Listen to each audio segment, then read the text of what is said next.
Welcome to the Awesome Dynamic Show. This is Paul DeWarian, president and owner of Awesome Dynamic. Today we have a roundtable and some questions that we're going to go ahead and answer for the audience. And if you're joining us for the first time or are a repeat visitor, we always encourage folks to ask us questions on the side of this webinar screen. You can do that at any time, and at the appropriate time, we'll go ahead and answer those questions for you. To jump right into the topics, though, I'll go ahead and let Phil introduce what we'll be doing today. Phil. Oh, thank you, Paul. Paul DeWarian, owner and president of Awesome Dynamic. And we also have with us Tim, our lead Amazon expert, and Blake, an entrepreneur and an Amazon expert for us here at Awesome Dynamic. I'm Phil Verston, and on behalf of our panel, thank you for joining us. Our first topic. It was hard to miss the number of stories yesterday impacted regarding the outage that impacted a lot of the web. It was an outage of AWS, Amazon's Web Services infrastructure. What were the impacts here? What happened? Thanks, Phil. I was going to say that so the part of Amazon that went down was called S3 storage, and there are a ton of websites that we all use, including Netflix, including they got a list in here somewhere of all the popular ones. There's a lot of social media sites that use AWS to rely on hosting their websites, so there's a lot of outages. But the big thing that we really saw here in terms of how it impacted a lot of sellers is there were a lot of sellers who actually were not able to do a lot within their seller accounts. Now, one interesting thing to note is that not all seller accounts were affected because only one region, which I believe was the East Coast region of AWS, went down. So not all seller accounts pull from, rely on that to function properly. So you may not have seen any kind of impact.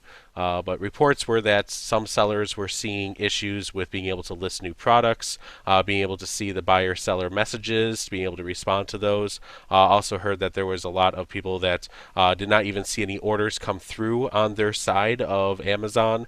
So just all sorts of strange things that were just kind of half working, half not working that happened. I know for a fact one of the clients that we were working with that particular day, we're trying to get a few new products listed, some existing products on Amazon listed under our client's account, and that was this issue was preventing that from happening specifically. And we also noticed that their account, they were used to getting orders every few minutes throughout the day, and they almost completely ground to a halt. And interestingly enough, this client of ours is on the West Coast, even though the East Coast of the infrastructure went down. So obviously where they're located and where their data is located isn't necessarily going to be the same, but it was a problem that they had particularly experienced, and there were some other clients that I know we had some problems with as well because of this issue. Blake, did you have a comment on it? It looked like you were about to say something. I was going to say my business partner and I suffered quite a slow day, and he couldn't figure out why at first, and I just blamed it on the outage, but I'm glad to hear that another one of your clients suffered the same because our sales stopped. And it was kind of odd because we hadn't seen that low sales since way before Christmas 2016. So we were hoping it was the outage. I'm going to pinpoint it on that. It doesn't necessarily mean it was, but I'm hoping it did. So that's a little reassuring in a way. But also other personal websites I was using yesterday were messed up. Some of my Amazon listing images weren't that was another big working. Working on client projects, there was definitely issues. So it definitely caused a small disruption, but I think it's not the end of the world, and it's okay. And sometimes it's okay. It's very rare for this to happen. I think that's the big takeaway. I think it's a good reminder that things can hit the fan sometimes, and sometimes it's nice to look away from the screen for 5 minutes, or just it's problematic, but sometimes it's nice to see that nothing is perfect. I wish it was, but it's not. Well, and as Blake mentioned, there are some other sites that went down too. I know the Central Intelligence Agency of the United States hosts some of their web-based things on the on Amazon servers, a lot of other large corporations, government entities, and things like that. So it went beyond just the Seller Central seller accounts. It's actually affected quite. I'm sure it would have an effect on quite a few things outside of just Amazon Seller Central. But yeah, the another takeaway here, as you put it, Tim, is that there's always some challenge with Amazon. Usually it's not something like this where there's an outage that prevents you from doing something, but we do find from time to time that sometimes there are some roadblocks, whether it's an outage or anything else. Just being patient and persistent with them to keep pressing forward is always key. And with that, unless you have any additional comments, Tim, we can let Phil go ahead and introduce the next topic. I think we're good for the next one. All right, absolutely. And this one affects the commission structure that associates / affiliates get from Amazon when they sell. It used to be that when you sold your items on your blog or your website through Amazon, you were rewarded for volume. And the more you sold, the higher your commission, and the structure known as the variable standard fee.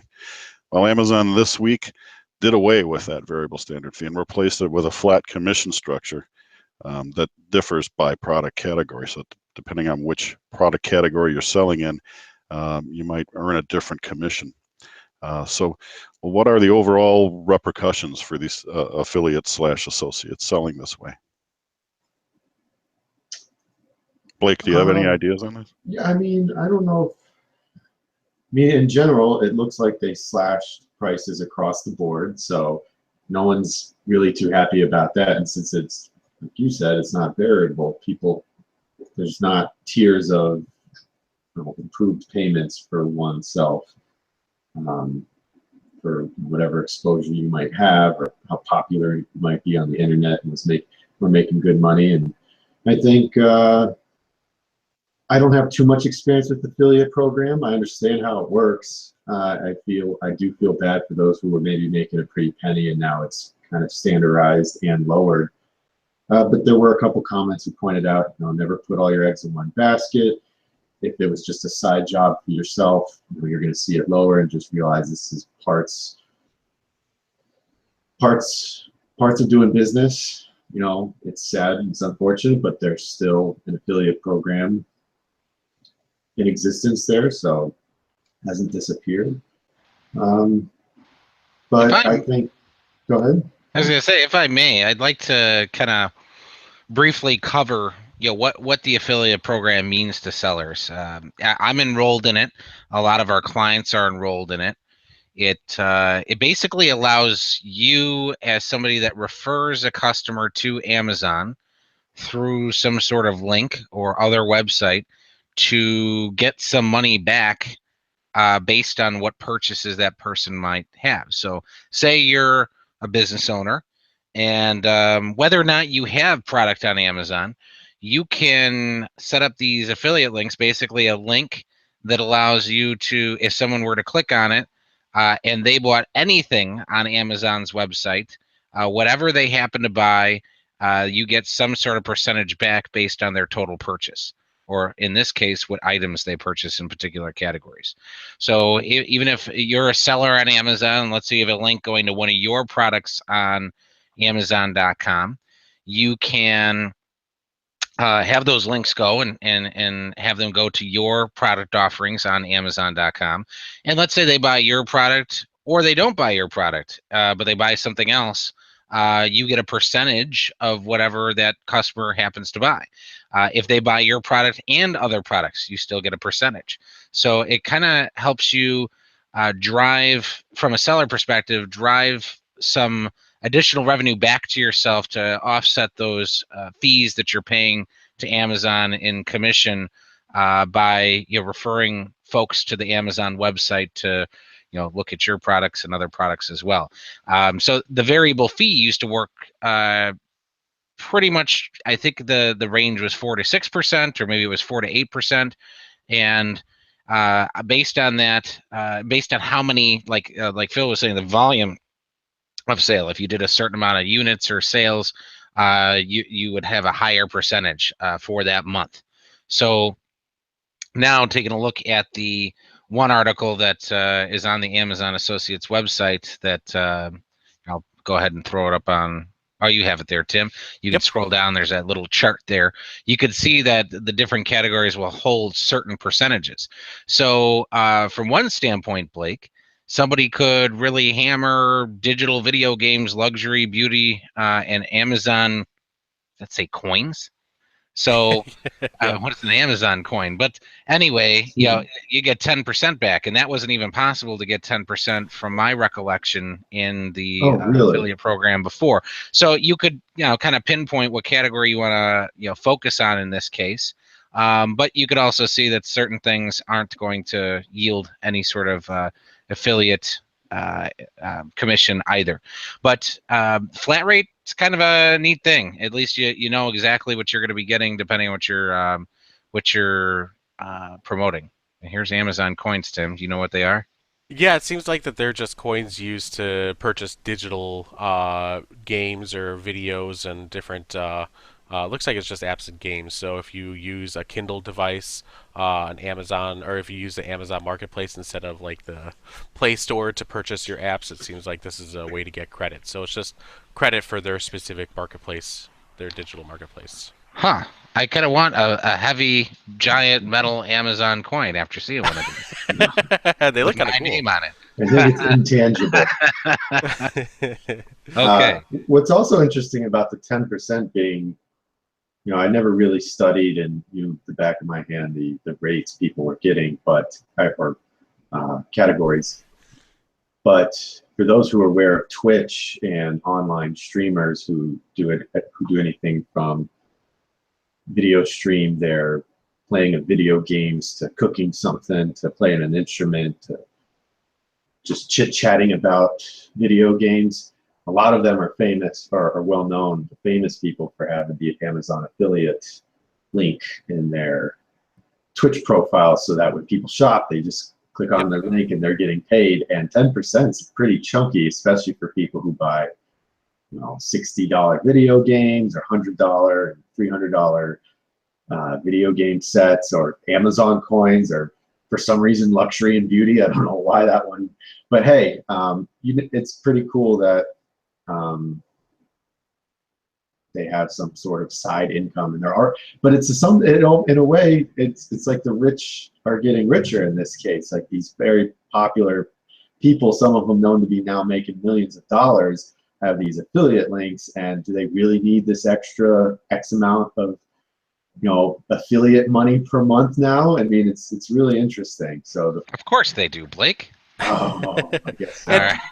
And don't forget, the whole idea is that the affiliate link is a way for you to essentially get your makes back some of that 15% commission in most categories that Amazon takes as their referral fee, because the referral fee is the whole idea of having views that are currently on Amazon.com purchase that product.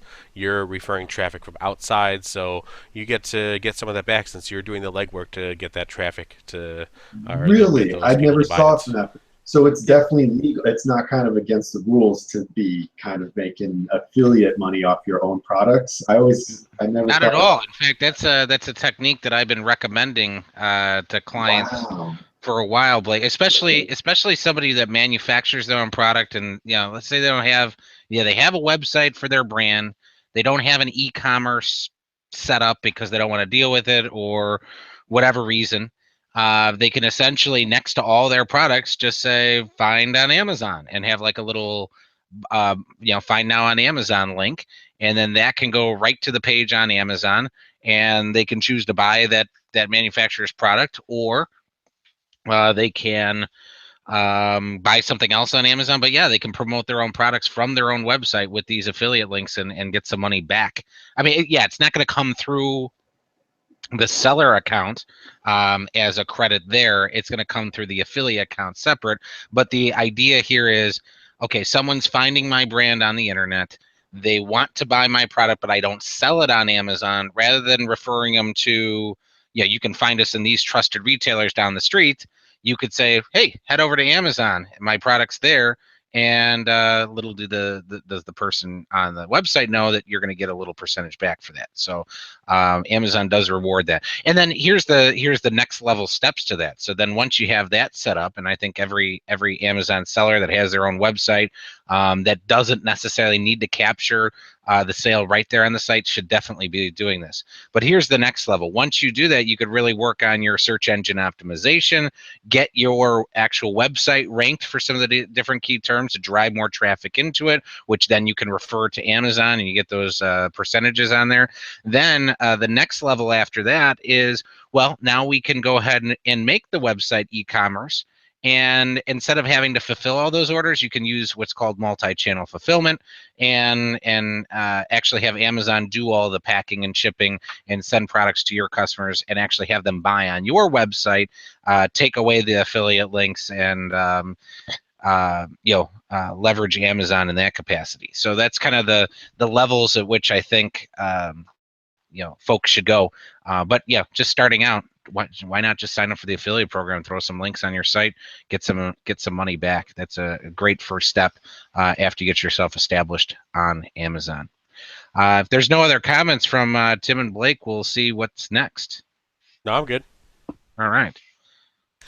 Oh, I think next is going to be, let's talk about Awesome Dynamic a little bit before we jump into some topics on the forums. Aha! All right. Aha. So, Tim, would you mind throwing our website up on the screen for everyone to take a gander at?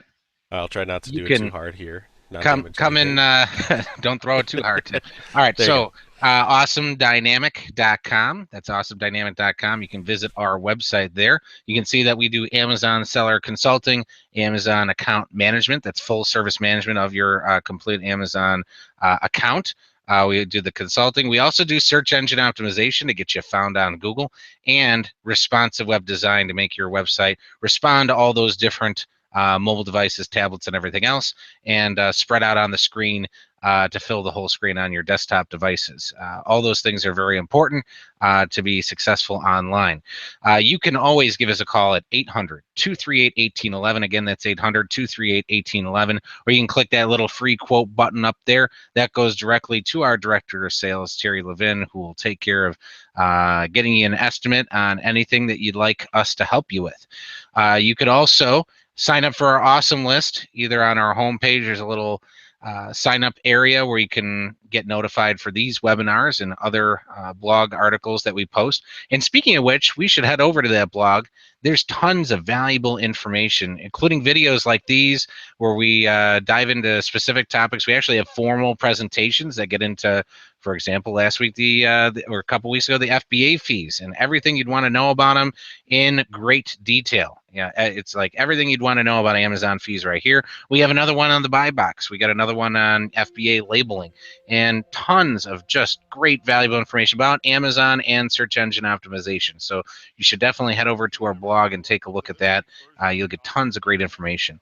Let's go ahead and get to those questions, Tim. We have a few questions lined up that we found on the seller forums. And Phil, remind me what you said. We're going to go ahead and hit the boards. Is that what you called it? Phil, you're on mute, just so you know. Yeah. Let's from now on, when we throw this over to this, we're going to say, let's hit the boards. All right, let's hit the boards. And of course, I do want to give our viewers a quick reminder that during our webinar, you're always able to ask us any questions that you have. This is your time to ask experts, Amazon experts, SEO experts, anything that you'd like, and it doesn't cost you a dime.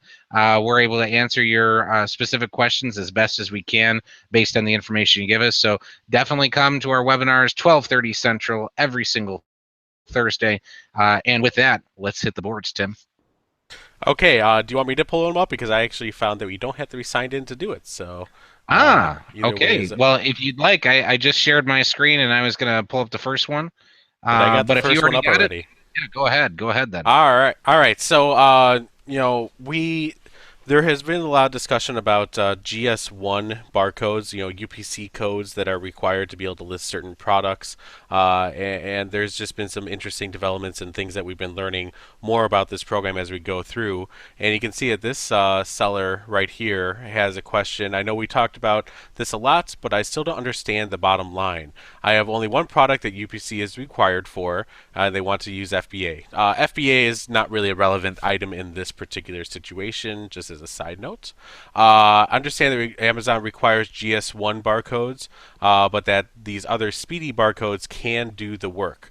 He says he can't really make a mistake. He wants to make sure the manufacturer puts the UPC labels on the cartons instead of the FN SKUs. Something that we don't necessarily recommend, as again another side note, but he's asking, should he be using GS1 or Speedy? My initial reaction to this is that right now, Speedy is one of these resellers of barcodes, and the problem is that Amazon is systematically going through and making it so that if you use resold barcodes and not use ones that are bought directly through GS1, that some sellers have started to see that their listings are suspended until they fix that particular issue. So while it may allow you to be able to list right now, in fact, one of the other people on this, one of the other sellers says just test it out and use it.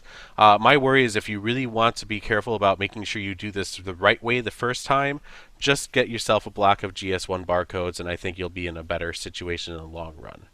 But make sure you plan ahead. We recently found out that it can sometimes take Amazon, let's say if you register for a company prefix through GS1 and start assigning your barcodes, it might take Amazon's system up to a week or two to be able to synchronize with GS1, GS1's database, to recognize whether or not the UPC you are entering is valid. We saw it happen right away in one case recently, and we saw another situation where seller support basically said that it could take at least a week for that to update and let us add a new listing with that UPC code. Anyone want to add anything on that? I just say it's been frustrating for a lot of folks that have sold on Amazon using those resold UPCs for a very long time. It was a nice, inexpensive way to go ahead and create listings. So this idea of getting chunks of barcodes from the GS1 to be able to list your product is kind of frustrating some folks that were used to doing it a certain way. But I think it's just like, it's just for Amazon to help clean up the catalog. It's not trying to make it not so much the Wild West of products that's kind of crazy out there. Blake, what were you going to say? Yeah, follow the rules. It's just unfortunate there's really only one big player for these barcodes. Essentially, GS1 Speedies are kind of resold. Yeah, I guess there's no other competition, official players to where pricing is cheaper, because that's why the resolds were so favorable, because they were exponentially cheaper than GS1. And even my business partner and I have resold ones and haven't had any issues yet, but we know that that's only a ticking time bomb. So in the meantime, we're still, and I don't recommend this, I'm heeding that, I'm just saying they are tightening up, and I just wish there was other players in the game that were official, but I think they're just a long-standing player that's so long that their system is just so widespread amongst the whole United States, so it'd be hard to have another player at this point. Well, the big system. I want to mention, Blake, with that, it's not a regional thing, and let me just quickly do this. It's not. It's actually an international organization that manages all the barcodes, or not. It's all the unique identifiers. So whether that's a UPC, an EAN, or a JAN, it's this organization GS1 that manages and assigns out all these numbers to all these different companies.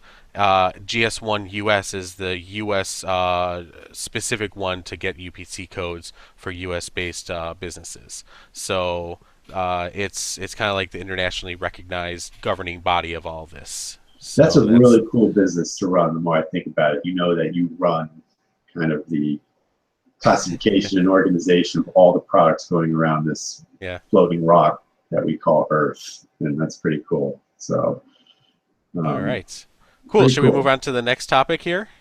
Yes, but thank you for that info. Please do. I learned something new. All right, great. So the next one that I have here is this one is about someone who noticed that they saw that they had opened up a brand new account and that they sold some products and they saw that there's payments that are being held in reserve. So they say that payments can be held 7 days after the estimated delivery date and then will be released. He says now it's been almost 60 days, and we've seen this situation happen to some of our sellers as well. There's two things I want to note here. Basically, Amazon doesn't know you as a seller, what your reputation is, and what you're going to be able to do in terms of being able to provide great customer service and make sure the customer actually receives what they get. So when you decide to open up a new seller account and you decide to fulfill yourself, this first person here basically responds and says that and when you're totally new, it can take sometimes up to 90 days for your first disbursement to go through.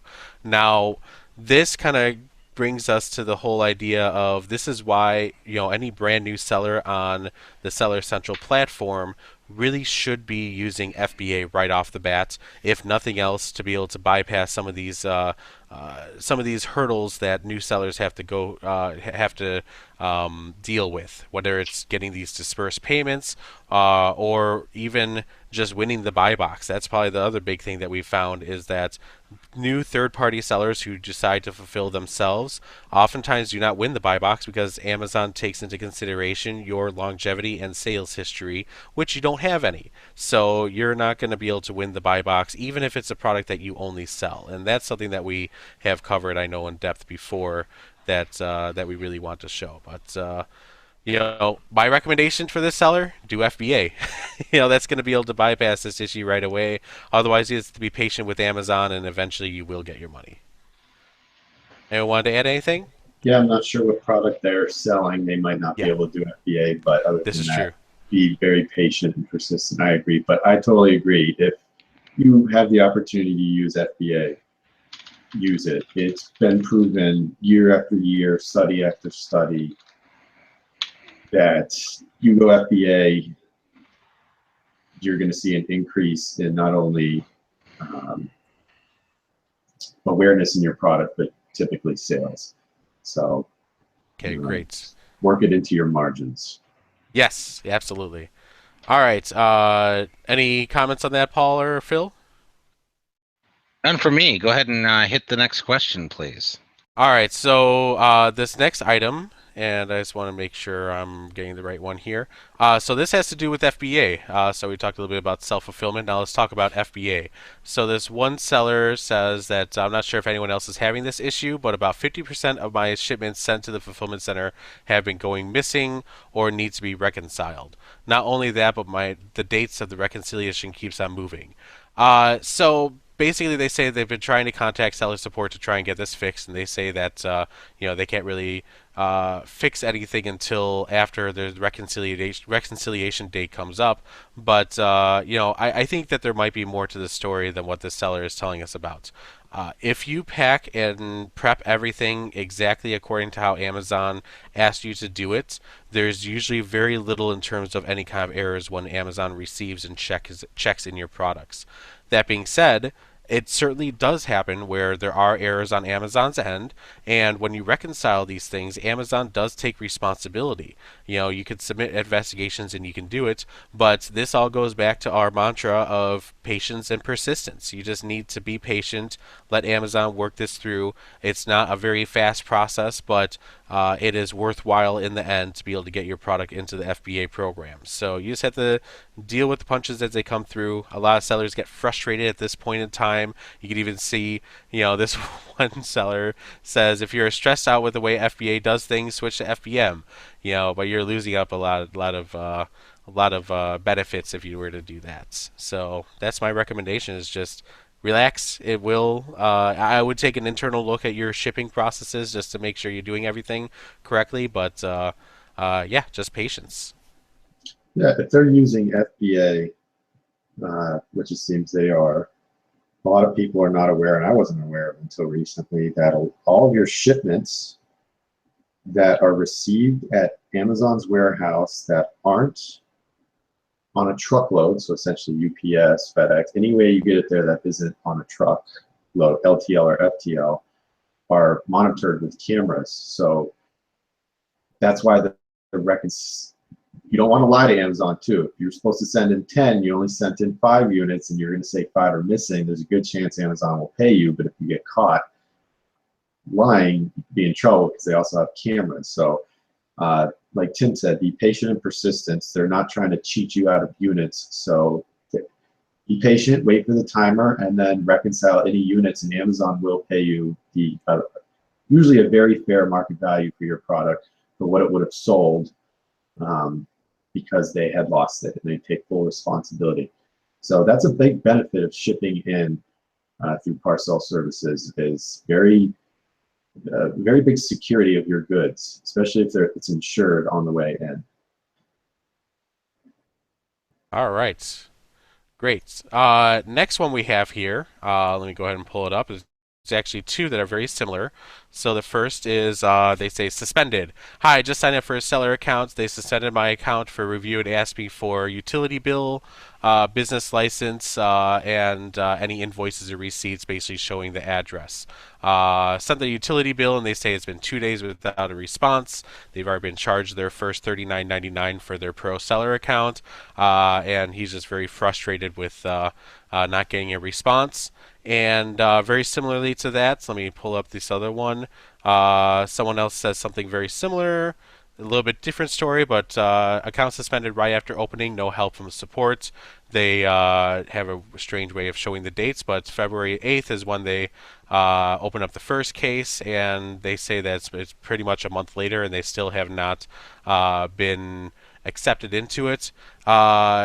This is a very good example of, well, first of all, we've been seeing this as a pretty much Amazon's MO now. Whenever a new seller opens up a brand new account on Amazon, they immediately suspend the account, and they say that they need to verify some business details with you. They need to make sure that everything's valid before they actually allow you to start selling on Amazon. So if you run into this situation, don't panic. It's just Amazon cross-checking everything, and it will usually take a few days for Amazon to work through this. There are some situations that we've even run into where we had someone who was suspended and right off the bat, and we didn't get resolution on until several months later. And that was a very unique situation, and we were able to find out what the root reason was for that issue to have occurred, and we were able to correct it. But yeah, in situations like this, you might need to have have someone take a third look, an unbiased look at your account and see what's going on, because there might be something in there that you put in that is causing your account to not pass muster with Amazon and allow you to start selling. But in either case, it's patience and persistence, and just really making sure that you follow what Amazon is trying to do, provide them all the information, and we find that 99% of the time you'll be able to start selling without a problem. Couple of thoughts on this one, Tim, that I wanted to share. Sure. Number one, we've seen in some cases, if let's say it's a company email address that they open the seller account under, there might be another company email address by some other employee that opened a seller account that you may or may not be aware of, and that's why Amazon flagged it for suspension, and maybe that's why you can't do anything. I've seen that before. So if you're not sure on that, one way we actually had to diagnose this is we asked our client to provide a list, and this list had over 100 emails. We tried logging into Seller Central with each of those 100 emails, and there were several that actually came back with, we did the password reset option. So we attempted to do, so if it wasn't ever associated with the seller account, it just said there's no record of this email in the system.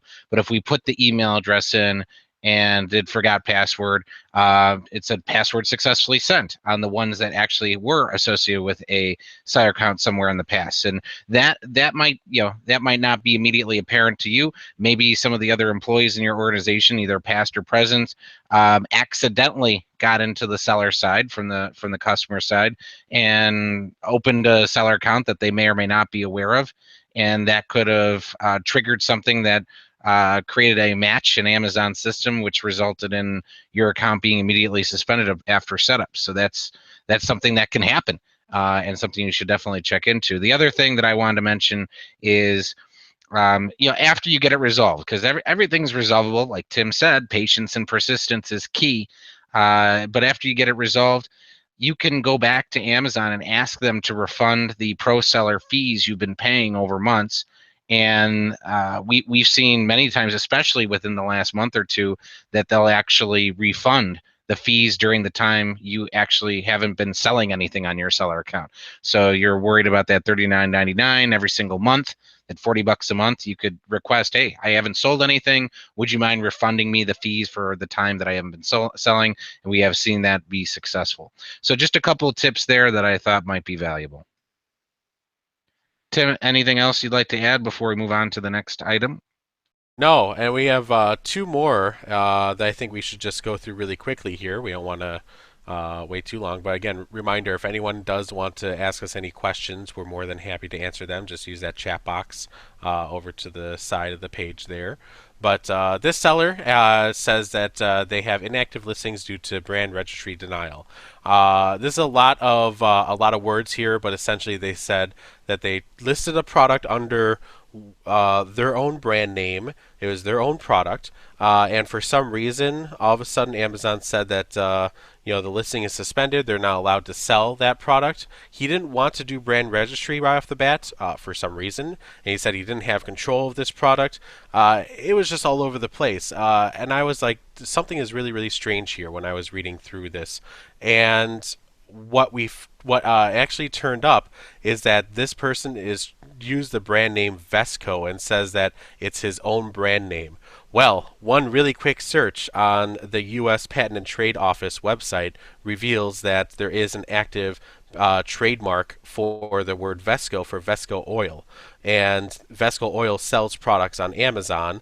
Or at least the products are sold on Amazon, and this seller basically is saying that he owns the brand name of Vesco when really this big company does.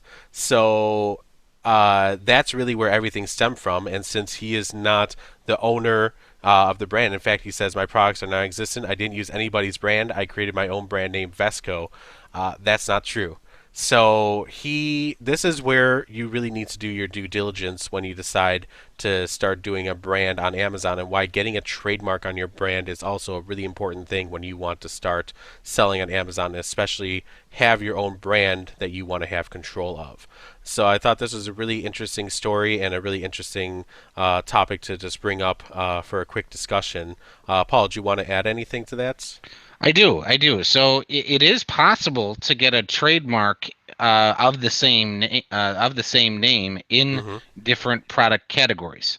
Well, with the USPTO and on Amazon, not the trademark, but the brand registry, you could say if you're able to get a trademark for Vesco and with the USPTO, then you have it in specifically the category, which looks like some sort of baby products. Yeah, that's what I thought. If I glance that, so if you're able to get that successfully done, you might be able to get brand registry with Amazon for the baby products category, not in the automotive, which is where I would guess the oils are. And then Amazon can give you that brand registry in one category for the baby products and give them the brand registry for the oil category if you have that trademark. Now, you don't necessarily need a trademark to get brand registry. Technically, they say you need a picture of your product name on the packaging, on the product itself, and a website, and that the trademark documentation is optional, but we found that it's certainly a lot easier to get brand registry if you have the trademark. So you might consider, if you're Vesco, maybe getting a trademark for Vesco baby products, and that might be something that you could get a trademark with and attempt going in that direction. So that's something that you got some different options there to play with, but some other ideas I wanted to offer. All right, great, thank you, Paul. And we have one more. This is the last one, really short and simple. Customer says, how should I issue a refund, partial or none at all? They were returned a product that was damaged. They said it didn't fit them. They said that now it's stained, and he wants to know how should they process this refund. Someone sells that you can withhold up to a 50% restocking fee. But I really wanted to bring this up mostly because it's our philosophy that you should be overly customer centric in situations like this.